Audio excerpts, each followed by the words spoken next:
Hello, welcome back to Talk Easy. இன்னைக்கு லெசன்ல நம்ம யூசுவலா sentence frame பண்றப்ப பண்ற 5 காமன் மிஸ்டேக்ஸ் என்னன்றதை தெரிஞ்சுக்கலாம். அண்ட் இதை எப்படி கரெக்டா யூஸ் பண்றதுன்றதும் நான் உங்களுக்கு இந்த லெசன்ல எக்ஸ்பிளைன் பண்றேன். பட் நம்ம லெசனுக்குள்ள போறதுக்கு முன்னாடி நீங்க தினமும் இங்கிலீஷ் பேசி பிராக்டிஸ் பண்ணணும்னு நினைச்சீங்கன்னா you can join my voice chat. Voice chatன்றது it's a complete speaking practice platform. இங்க people from different walks of life கூட தினமும் different topicsல இங்கிலீஷ் பேசி நீங்க பிராக்டிஸ் பண்ணலாம்.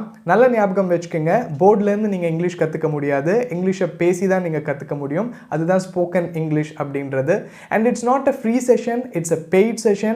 Only if you're really serious about leveling up your English speaking skills, you can call us at the number given in the description. And இப்போ நம்ம lesson பார்க்கலாம். So இன்னைக்கு பார்க்க போற first sentence வந்து I came to Chennai 3 years before. I came to Chennai 3 years before. So அதாவது நான் 3 வருஷத்துக்கு முன்னாடி சென்னைக்கு வந்தேன்னு சொல்கிறதுக்கு நிறைய பேர் I came to Chennai 3 years பிஃபோர்னு சொல்கிறாங்க.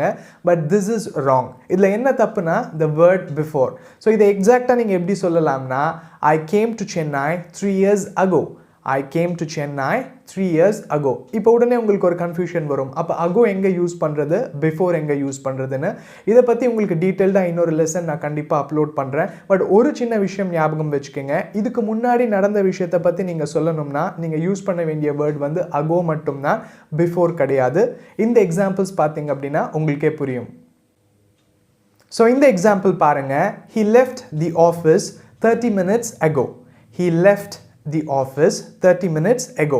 இதுக்கு என்ன அர்த்தம் அப்படின்னா அவன் 30 மினிட்ஸ்க்கு முன்னாடியே ஆஃபீஸில் இருந்து கிளம்பிட்டாருன்னு சொல்லி அர்த்தம். இப்போ இதே சென்டென்ஸில் நீங்கள் ஒரு வேளை பிஃபோர் யூஸ் பண்ணணும்னு நினச்சிங்கன்னா அதுக்கும் நான் ஒரு எக்ஸாம்பிள் தரேன். குட்டியாக நீங்கள் மாடிஃபை பண்ணணும். You can say something like he left the office 30 minutes before lunch. He left the office 30 minutes before lunch. இப்போ உங்களுக்கு ஒரு குட்டி க்ளூ கிடச்சிருக்கும்னு நினைக்கிறேன். ஸோ இந்த சென்டென்ஸ்க்கு என்ன மீனிங்னா லஞ்சுக்கு ஒரு 30 மினிட்ஸ்க்கு முன்னாடியே அவர் ஆஃபீஸில் இருந்து கிளம்பிட்டாருன்னு சொல்லி அர்த்தம். ஆஸ் ஏ செட் நான் உங்களுக்கு எகோக்கும் பிஃபோருக்கும் தனியாக ஒரு வீடியோ மேக் பண்ணி நான் உங்களுக்கு வந்து அப்லோட் பண்ணுறேன். பட் இப்போதுக்கு நீங்கள் தெரிஞ்சுக்க வேண்டிய விஷயம் இதுதான். இந்த எக்ஸாம்பிள்ஸ் பாருங்கள். The train arrived 30 minutes ago. The train arrived 30 minutes ago. இதுக்கு என்ன அர்த்தம் அப்படின்னா 30 மினிட்ஸ்க்கு முன்னாடி ட்ரெயின் வந்ததுன்னு சொல்லி அர்த்தம். I saw him 2 days ago. I saw him 2 days ago. It's very simple. நான் 2 நாளைக்கு முன்னாடி அவனை பார்த்தேன். And next sentence பார்க்கலாம். I took dinner. I took dinner. நிறைய பேர் நான் டின்னர் எடுத்துக்கிட்டேன் அப்படின்றத லிட்ரலாக அப்படியே இங்கிலீஷில் வந்து டிரான்ஸ்லேட் பண்ணுறாங்க. I took dinner. ஸோ இது டோட்டலாக தப்பு. நல்ல ஞாபகம் வச்சுக்கோங்க, டேக்குன்ற வேர்டோ இல்லை டுக்குன்ற வேர்டோ சாப்பிட்றத பற்றி இங்கிலீஷில் குறிக்காது. ஸோ நான் டின்னர் சாப்பிட்டேன்னு நீங்கள் சொல்லணும்னா only 2 words can be used. ஒன்று eat இல்லைன்னா have. அதாவது நீங்கள் எப்படி சொல்லலாம்னா I had dinnerன்னு சொல்லலாம், இல்லை I ate dinnerன்னு சொல்லலாம். I took dinnerனா நான் டின்னர் சாப்பிட்டேன்ற மீனிங் வராது. Please don't use that. இது டின்னருக்கு மட்டும் கிடையாது, நீங்கள் எந்த மீல் பற்றி சொல்லணும்னாலும் you are still gonna use these 2 words. ஒன்று have and eat. For example, I ate breakfast or I had breakfast. இல்லைனா I ate lunch. இல்லைனா I had lunch. I took breakfast or I took lunch வராது. இந்த examples பாருங்க. He eats breakfast at 8. He eats breakfast at 8. அவன் காலையில் 8 மணிக்கு breakfast சாப்பிடுவான். They eat lunch together. They eat lunch together. So இதுக்கு என்ன அர்த்தம், அவங்க எல்லாரும் ஒன்றா சேர்ந்து லஞ்ச் சாப்பிடுவாங்க. And next sentence வந்து I go for a walk after eating lunch. I go for a walk after eating lunch. So இந்த இடத்துல don't say I go for a walk after taking lunch. That's not right. Next sentence வந்து I came back to home. I came back to home. So இதில் என்ன தப்புன்னு சொல்லிட்டு நீங்கள் கண்டுபிடிங்க. இந்த தேவையில்லாத இந்த டூன்ற ப்ரெப்போசிஷன் இங்கே நம்ம போட வேண்டாம். Just say I came back home. இல்லை நீங்கள் வேறு விதத்தில் கூட சொல்லலாம். உங்களுக்கு came backன்ற வேர்ட் கன்ஃபியூசிங்காக இருக்கா, forget about it. You can use the word I returned home. Okay, so தேவையில்லாமல் இந்த டூன்ற ப்ரெப்போசிஷன் நம்ம எடுத்துடலாம் இங்கே. ஓகே, இந்த எக்ஸாம்பிள்ஸ் பார்க்கலாம். The children came back home after the school. The children came back home after the school. இதுக்கு என்ன அர்த்தம் அப்படின்னா ஸ்கூல் முடிஞ்சதுக்கப்புறம் குழந்தைங்க திரும்ப வீட்டுக்கு வந்தாங்க. இந்த சென்டென்ஸ் பாருங்க, the birds come back home in the evening. The birds come back home in the evening. So இதுக்கு என்ன அர்த்தம்னா சாயந்தரம் வேளையில் பறவைகள் எல்லாம் வீடு திரும்பும்னு சொல்லி அர்த்தம். ஹோம்ன்றது நம்மளுக்கு மட்டும் இல்லை, பேர்ட்ஸ்க்காக இருந்தாலும் சரி இல்லை அனிமல்ஸ்க்காக இருந்தாலும் சரி, ஹோம் தான். ஸோ இந்த இடத்துல the birds come back to home அப்படின்னு போட வேண்டாம். He came back home with a smiling face. He came back home with a smiling face.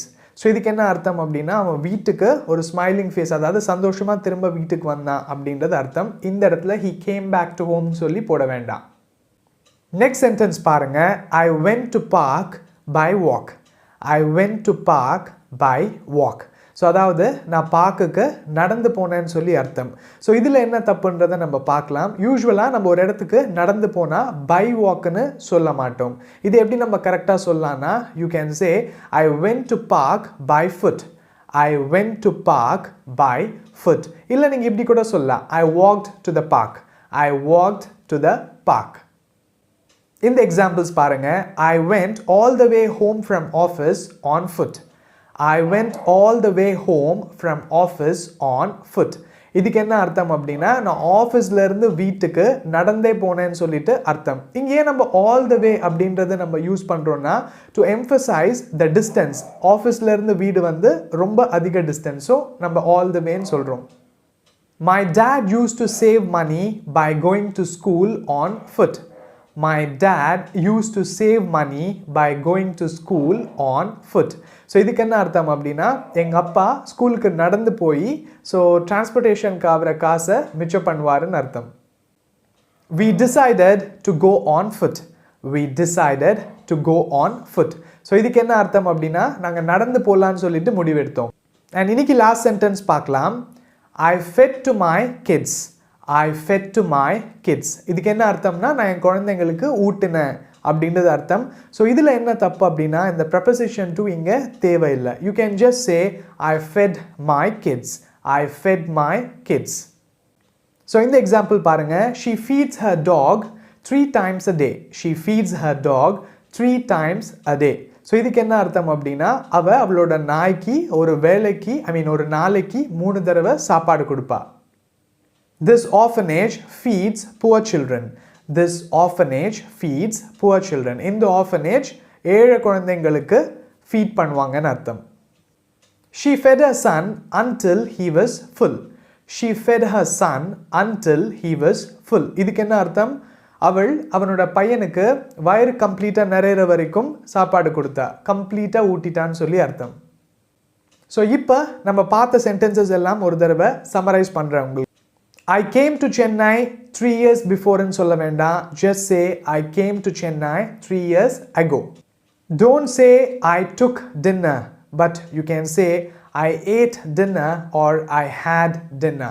I came back to home ன்றது தவிர you can say I came back home or I returned home.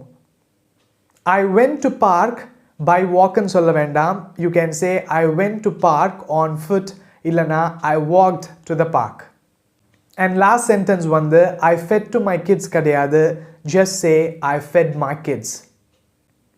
இந்த lesson கண்டிப்பாக உங்களுக்கு ஹெல்ப்ஃபுல்லாக இருந்திருக்கும்னு நினைக்கிறேன். நீங்கள் பிகினராக இருக்கும்போது இந்த மாதிரி குட்டி குட்டி மிஸ்டேக்ஸ் பண்ணுறது அப்சல்யூட்லி ஓகே.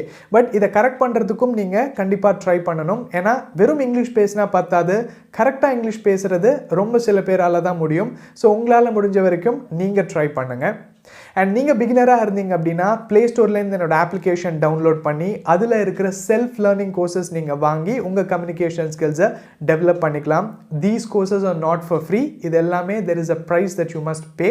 அண்ட் தேவைப்பட்டதுன்னா you can download my application. And அதே மாதிரி இன்ஸ்டாகிராமில் என் கூட கனெக்டடாக இருக்கணும்னு நினச்சிங்கன்னா you can check out my Instagram account. And இந்த லெசன் உங்களுக்கு ஹெல்ப்ஃபுல்லாக இருந்தீங்கன்னா அப்படியே விட்டுறாதீங்க. Please do share it with your friends. ஏன்னா நிறைய பேருக்கு இந்த தப்பு வருதுன்றதை நான் தெரிஞ்சுக்கிட்டேன். It will be helpful for them as well. I'm Srinath from Talk Easy. I'll catch you soon with an interesting topic. Until then, bye-bye.